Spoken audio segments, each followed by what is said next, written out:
여러분 안녕하십니까? 광주 MBC 뉴스데스크입니다.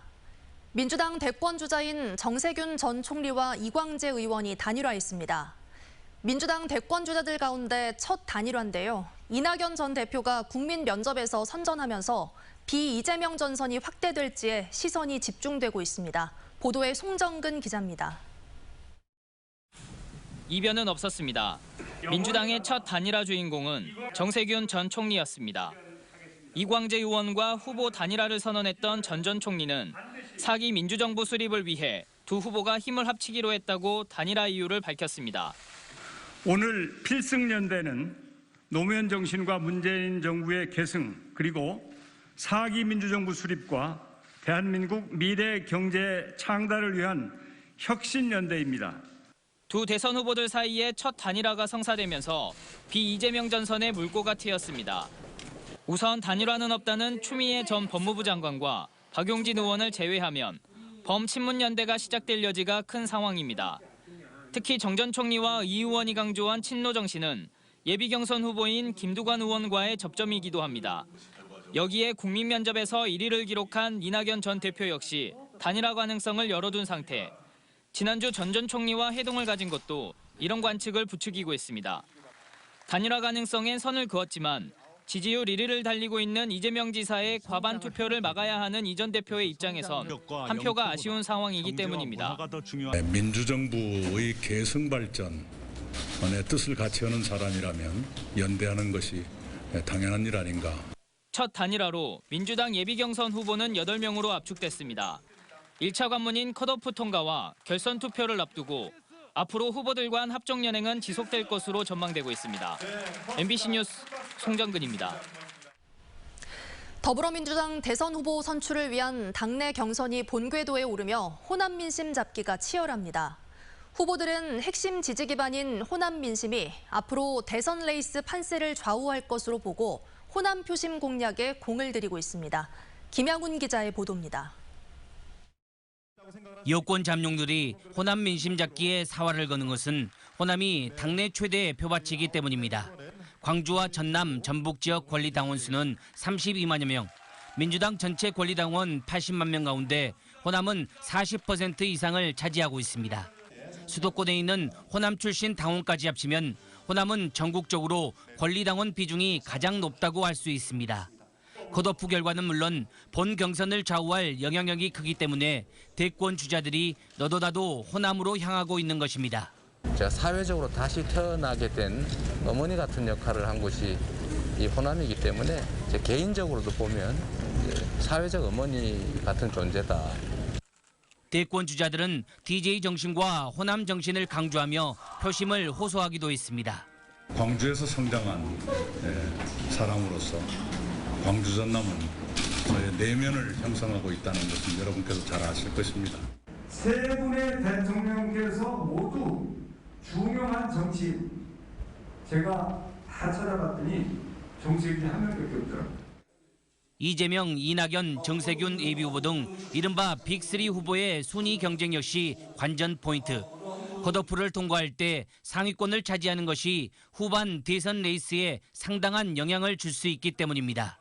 그래서 각 예비후보 조직들은 호남에서 비공식적으로 모임을 갖는 등 투표율 높이기와 지지세 확산에 나서고 있습니다. 오는 11일 예비 경선을 통과한 6명은 8월 중순 지역 순회 경선에 나서고 9월 10일 민주당 대선 후보가 최종 결정될 예정입니다. 민주당 대선 레이스가 본격화되면서 호남 민심이 어느 후보의 손을 들어줄지 관심이 모아지고 있습니다. MBC 뉴스 김양훈입니다. 고등학교 중간고사가 한창 진행되던 지난달 말 학교에 있어야 할 고등학생이 광주의 한 야산에서 숨진 채 발견됐습니다. 유족은 이 학생이 평소 학교 폭력으로 힘들어했던 정황을 발견하고 경찰에 신고했습니다. 보도에 이다현 기자입니다. 광주 광산구 한 고등학교에서 기말고사가 한창이던 지난달 29일 낮 11시쯤 이 학교 2학년 A군이 광주 광산구 한 야산에서 숨진 채 발견됐습니다. 유가족과 학교 측은 시험을 치러 학교에 등교하지 않은 A군의 행방을 수상히 여겨 경찰에 신고했는데 위치 추적 결과 결국 야산에서 숨진 채 발견됐습니다. A군이 숨진 지 이틀이 흐른 지난 1일 유족들의 유품 정리 과정에서 A군이 평소 학교 폭력으로 힘들어했던 정황이 드러났습니다. 뒤늦게 발견된 것은 파일 형태의 유서와 동영상이었는데 동영상에 A군이 같은 학교 친구들에게 괴롭힘을 당하는 모습이 찍혀 있는 등 구체적인 피해 내용이 담긴 걸로 전해집니다. 또 유서엔 A군이 친하게 지냈던 일부 친구들의 이름을 거론하며 고마움을 표현하는 내용이 담겨 있었습니다. 현재까지 A군이 학교와 교육청에 정식으로 학교 폭력을 신고했던 적은 없었던 것으로 확인됐는데 학교 측은 A군이 평소 교우 관계가 좋아 학교 폭력을 의심하지 못했다고 말합니다. 우리 그 수업 들어가신 선생님들도 굉장히 이뻐하고 착한 아이였는데 좀 충격이 벗어나기가 좀 힘든 상황입니다. 광주시 교육청은 동급생을 상대로 A군에 대한 학교 폭력이 실제로 있었는지 설문조사를 벌이고 경찰은 폭력이 있었다면 가해자는 누구인지 등을 조사할 계획입니다. MBC 뉴스 이다현입니다.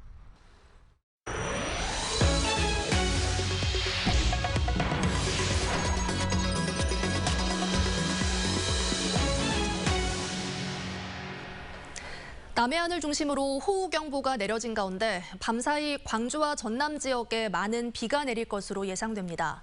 특히 시간당 50에서 80mm의 강한 비가 예보된 곳도 있어서 비 피해 없도록 대비하셔야겠습니다. 강서영 기자가 보도합니다. 빗줄기가 거세게 쏟아집니다. 오전 한때 정체전선이 남해안에 머물면서 진도에서는 시간당 30mm의 강한 비가 내렸습니다. 오늘 한때 여수와 진도, 완도엔 호우경보가, 고흥과 보성, 해남 등지에는 호우주의보가 발효됐습니다. 엄마랑 여수에 3일 동안 휴가를 왔는데 장마가 와서 좀 불편한 점이 있었는데 빨리 장마가 끝났으면 좋겠어요. 장마가 시작된 지난 3일부터 오늘 오후 5시까지 여수 초도 317mm, 완도 보길도 277mm, 광주가 37.3mm의 강우량을 기록했습니다.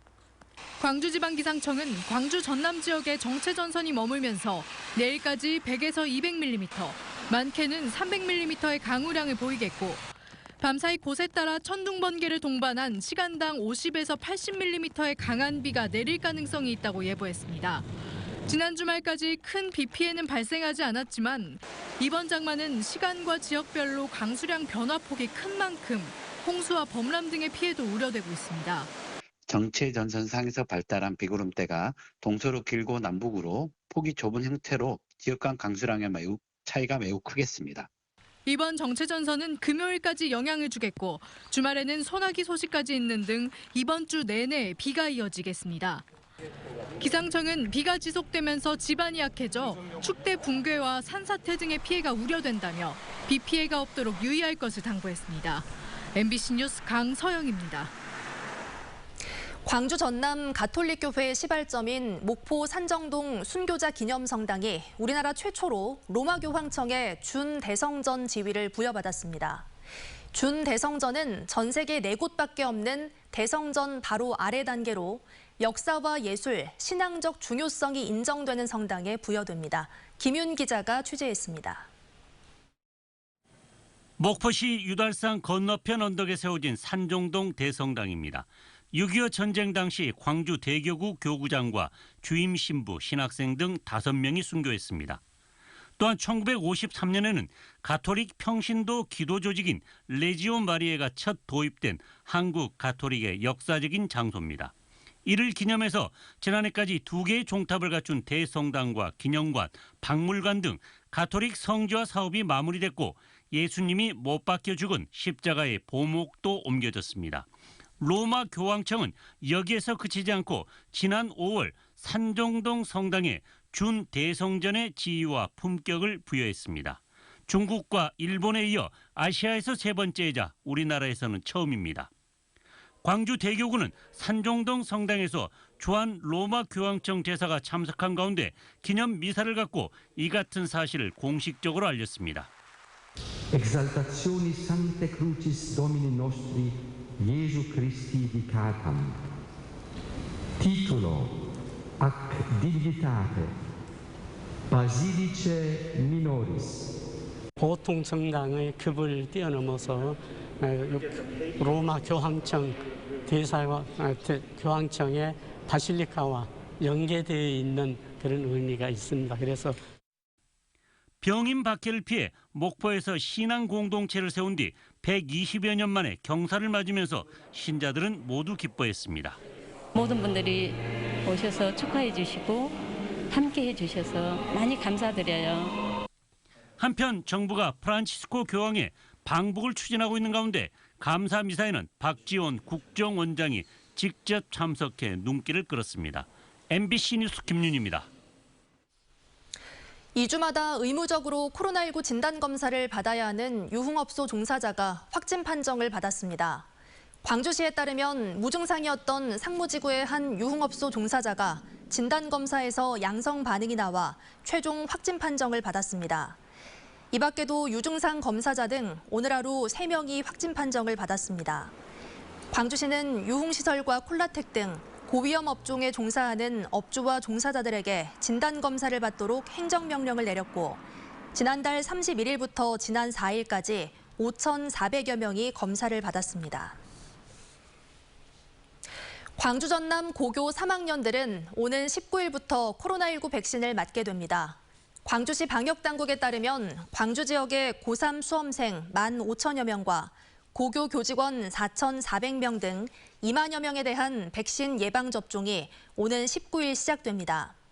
전남 지역 고3 학생 16,400명과 고교 교직원 7,500명에 대한 백신 접종도 이번 달 셋째 주부터 학교별 일정에 따라 진행될 예정입니다. 고3 이외의 대입 수험생은 이번 달에 대상자 명단을 확보해 사전 예약을 거쳐 다음 달 안에 백신을 맞게 됩니다. 중흥건설이 대우건설 매각을 위한 우선협상 대상자로 선정됐습니다.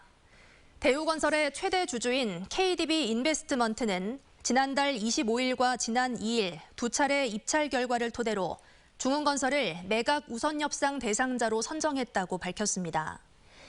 인수가는 첫 입찰 때보다 2천억 원 정도 낮은 2조 1천억 원 규모로 알려졌고 중흥건설은 500억 원의 입찰 보증금을 내고 향후 매매 절차를 진행하게 됩니다. 대우건설은 시공능력 평가 기준 건설업계 6위 규모로 3년 전에는 호반건설이 인수를 시도했다가 무산된 적이 있습니다. 경찰이 급수선 건조 비용으로 지급된 국고 보조금을 여객선 건조에 사용한 혐의로 진도군청을 압수수색했습니다. 전남경찰청은 오늘 진도군청 항만개발과 등 5개 부서에 수사관들을 파견해 관련 자료를 확보하고 당시 급수선 예산을 집행했던 담당자들의 휴대전화를 압수해 분석하고 있습니다. 진도군은 지난 2016년 급수선 건조비로 받은 도서개발 사업비 40억 원 가운데 27억 원을 투입해 임의대로 차도선을 건조했다 감사원으로부터 보조금 환수 통보를 받았습니다. 전두환 사자 명예훼손 혐의 항소심 재판부가 피고인이 불출석한 상태에서 재판이 진행되는 만큼 증거 신청 제한 등 불이익을 줄 수 있다고 강조했습니다. 광주지법 제1형사부는 오늘 오후 201호 법정에서 항소심 두 번째 재판을 열고 전두환이 정당한 이유 없이 나오지 않아 불출석 재판을 허용했지만 증거 신청과 자료 제출에 제약을 줄 수 있다며 실체적 진실을 밝히는 최소한의 자료만 받겠다고 밝혔습니다. 재판부는 항소심 다음 재판을 다음 달 9일 오후 2시 같은 법정에서 다시 열기로 했습니다. 전라남도가 부동산 투기 정황이 의심되는 공직자 5명을 수사 의뢰하기로 했습니다.